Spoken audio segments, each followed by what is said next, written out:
ఊరంతా మల్లయ్య అనేవాడు peoples war పార్టీకి కొరియర్ అనే విషయం తెలుసు అప్పుడు ఆ ప్రాంతంలో.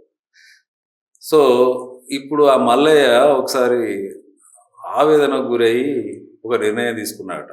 నాకు మాట దేనికి ఆవేదన?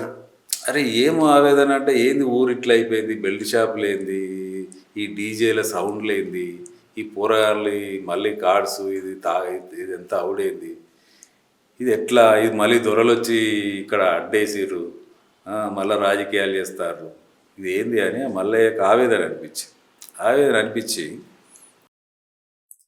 అన్న బాగా ఆలోచించి ఒక సాయంత్రం అంటే ప్రజలంతా పొలాల్లో పనిచేసుకొని ఇండ్లకు వస్తున్న క్రమంలో ఒక గంప, ఆ గంపలో టిఫిన్ బాక్సులు, వాటర్ క్యాన్ భుజానికి వేసుకొని ఆ గ్రామంలో గుట్ట ఉంటుంది, ఆ గుట్ట అంతా ఫారెస్ట్గా ఉంటుంది అన్నమాట.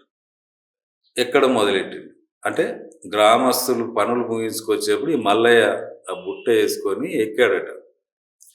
ఎక్కి కొద్దిసేపు ఆ గుట్ట మీద ఉండి ఏ రాత్రో వచ్చి దిగిపోయాడు.